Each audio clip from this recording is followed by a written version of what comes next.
honored to be here today. Dr. Ogata from Brazil, he always says to his students that if we, in Brazil, we want to understand where the best improvements in occupational health are being developing, you must go to India. And I'm quite impressed about what I've been seeing here during the past few days, okay? Our presentation will be divided in two parts. In the first one, I will explain how to implement a stress management program across the globe by using big data, and then why I had moved towards the artificial intelligence, and thank you, and how to do that, okay? Well, first of all, why to tackle organizational stress? Because currently and during the pandemic, we started to realize that stress is not something which comes from home. Stress is a multifactorial thing that has several things going around. So we must tackle all of them in order to resolve the problem, in order to tackle the problem. That's why I had convinced the company in the very beginning of my role in a big multinational pharmaceutical company that we would tackle organizational stress instead of just going to resilience programs, because when you just talk about resilience, it's like if you were just putting the bound and the responsibility over the shoulders of the employee. But when you start to talk about organizational stress, you start to go deep and understand all the things which are related with the employee experience. So, the first thing is about choosing the right tool.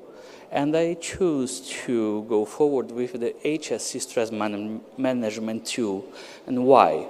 Because this sort of tool developed by Health and Safety Agency, in my standpoint, is the best one for showing to the business the root causes of stress. It is divided in 7 pillars, as I will show further. So defining the right tool is the first step here. And then you need to go to the stakeholder engagement, which is usually your first challenge, because usually HRs around the globe, they tend to say that stress is something which is coming from home. And when you prove that actually stress is part of a multifactorial thing which is going on and is part of a responsibility of the company, they tend to say, yes, you don't need to prove me. I already know that we have stress here. But the thing is, you must prove that you need to change the environment, the work environment, if you really do want to tackle this sort of phenomenon which is going around.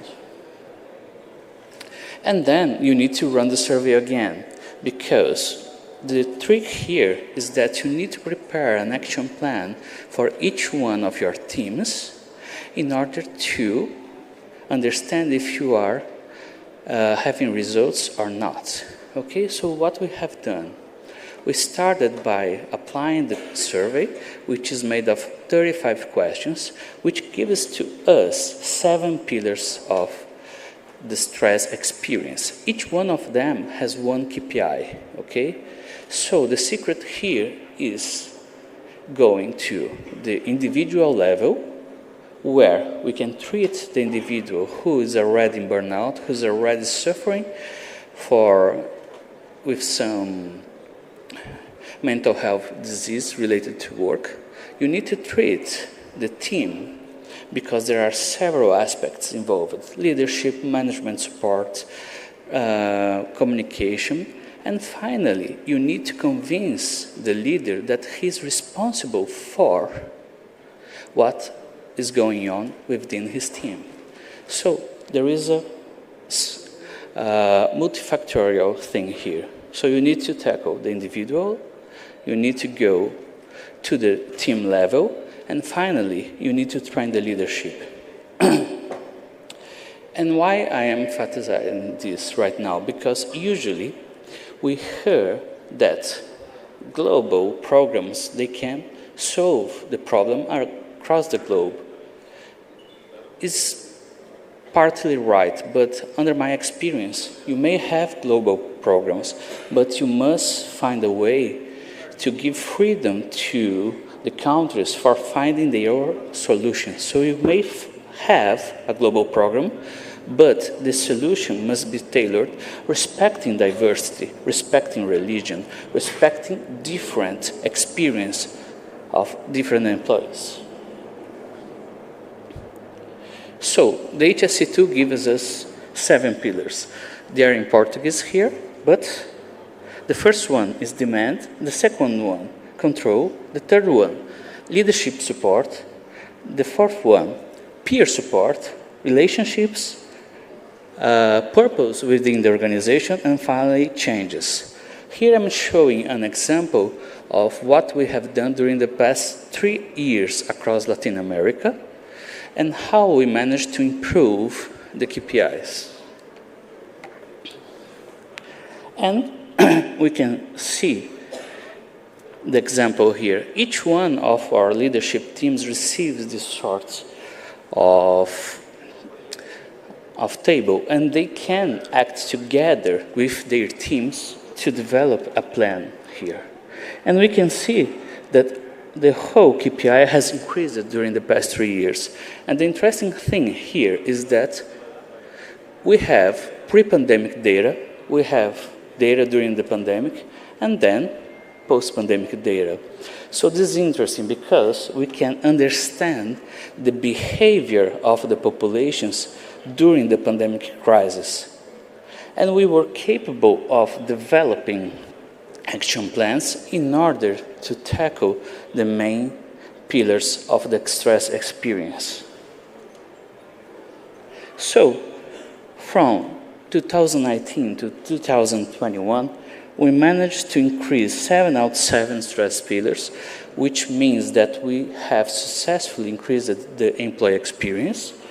We managed to take out 65% of our population out of the burnout zone. And what I call the burnout zone, we managed to discover that general populations with the KPI below 3.5, they had 30% more chance of developing mental health illnesses related to work. And how we discovered that? We started crossing data from national insurance, from OH, with this KPI. So we understood that we were heading on the right direction. But still, when you are trying to prove to your company that you do have a stress problem within your lines, you need to be sharp. You must have all the information. So we were challenged several times, and we decided to go deeper. Okay, so we established 3 questions to be answered. Is the HS2 a good way to identify the burnout zone? 2, can we just have one pillar to tackle? Can we do just one thing among the 35 questions that would give us results? And more. We are always talking about the return of investment when we are talking about health and well-being programs. So it would be interesting to understand, and I knew in advance the answer, if a team which is facing high levels of burnout is the same team which is losing productivity, and the opposite also. So we collect all the data, and we went through the statistic analysis. And the result was yes, the HSE is a good tool for measuring stress. Second, if you could choose one pillar, you should choose the leadership support, which means that you must always tackle the culture within a company. Otherwise, you have no chance of success. You must have your stakeholders in line with you if you want to make a good case in your company. And more, and this is interesting, is the stress management related to productivity? We managed to prove that yes. And it varies with the same KPI. So if, for example, you are increasing 1 point in stress protection, probably you are increasing 1 point in productivity. And this was proven and accepted by the leadership.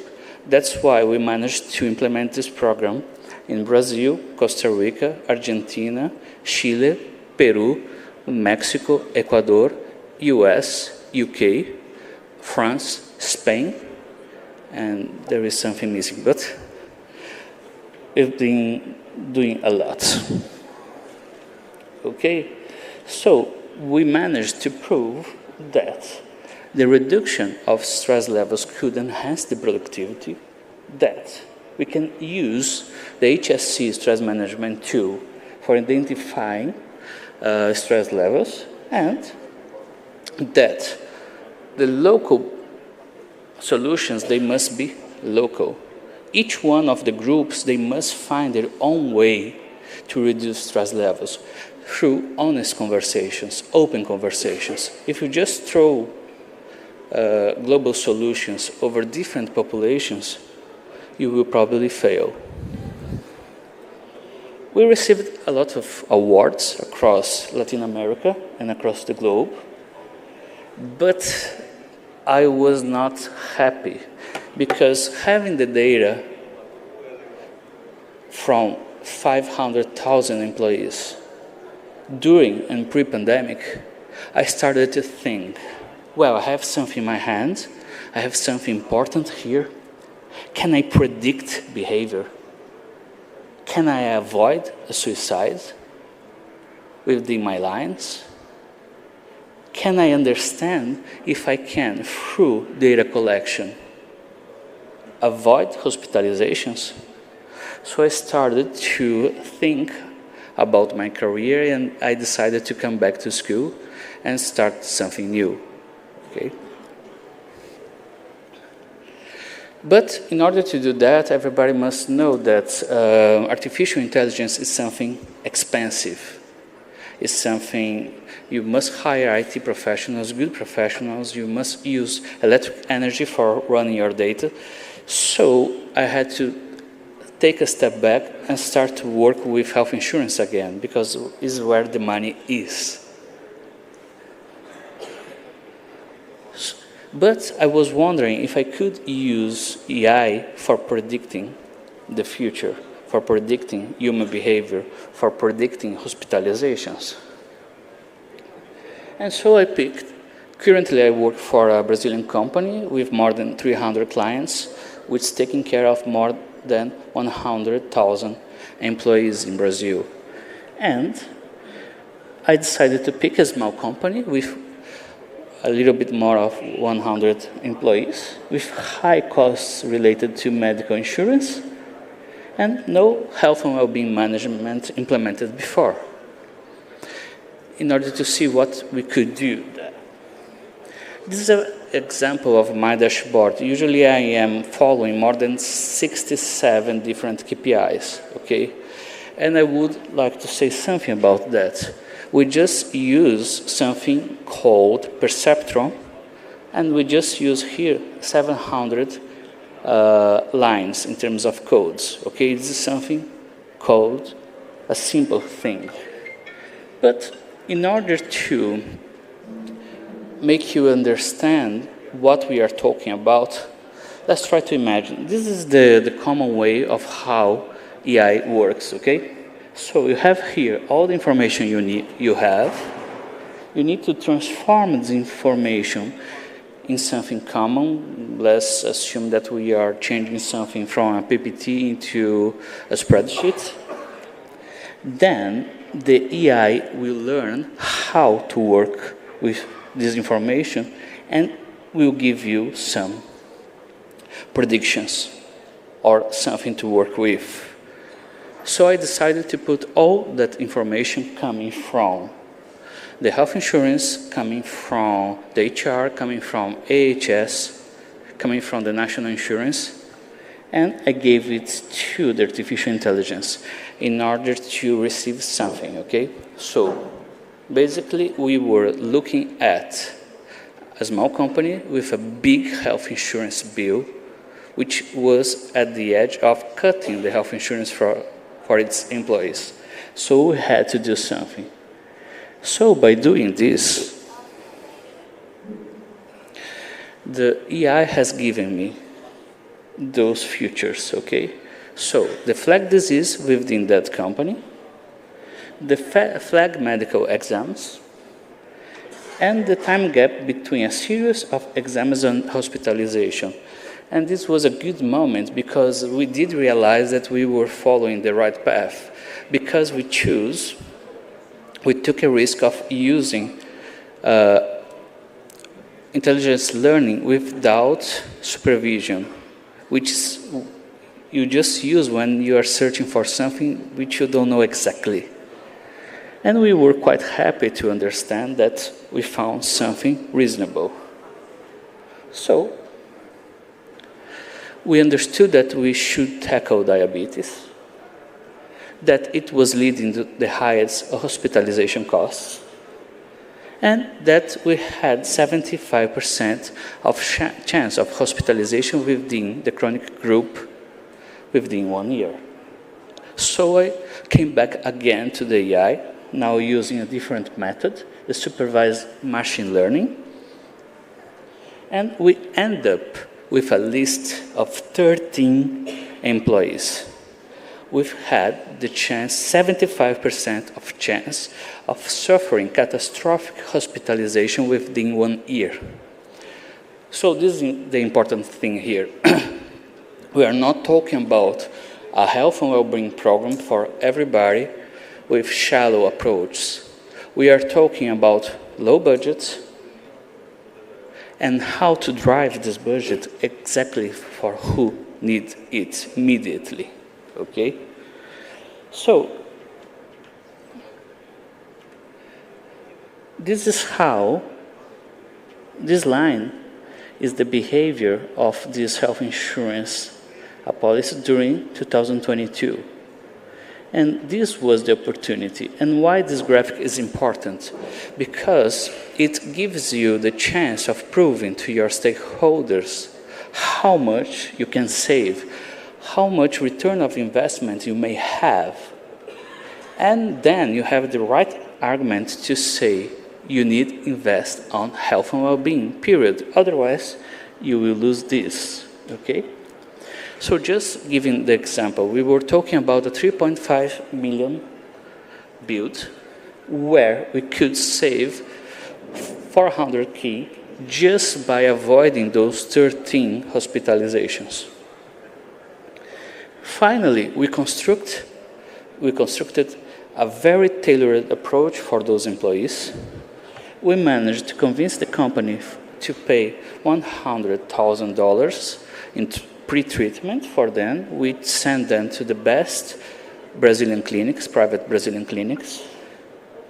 And the company has saved $400,000, okay? So,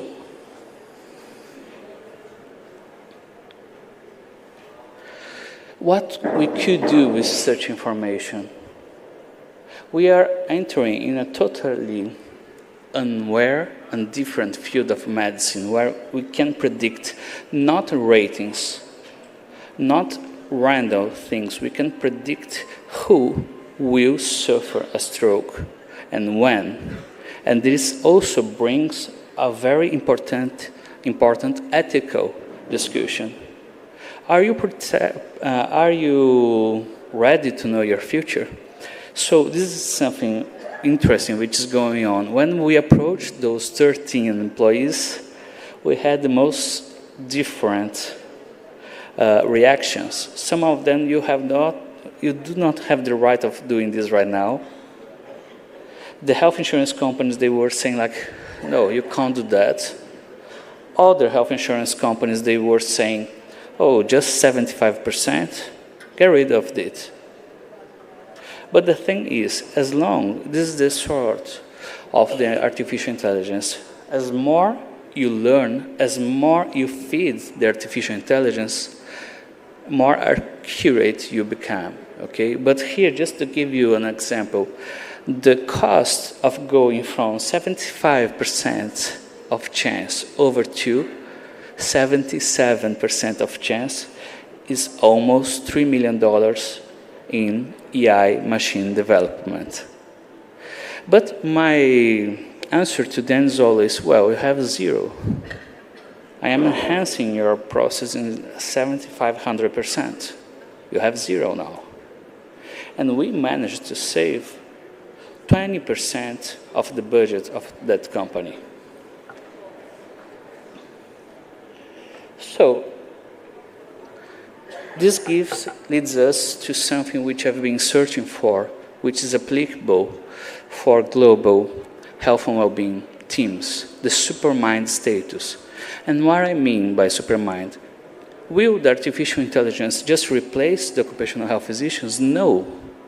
But it will help us to achieve a level of global management never reached before. That means that we will have a level of information which was unthinkable some years ago. That's what Supermind is about. Having the right information at the right time, connecting experts across the globe with the same sort of information, give the right predictions. We are not intending to replace anybody. We are just trying to give the companies the best solutions where they can use everything they have. So, we are aiming to go from global health, general population, non-tailored programs to tailored action focused on individuals. That's what I mean by having a global program with tailored approach. This is possible, and I'm doing this currently. Reactive approach to preventive approach. Imprecise ROI, or return of investment, or just value of investment, to a very precise return of investment. And big and imprecise health and well-being programs over to sharp and optimized health agents. Well, that's my work. Thank you for listening to me. That's what I've been doing. Thank you.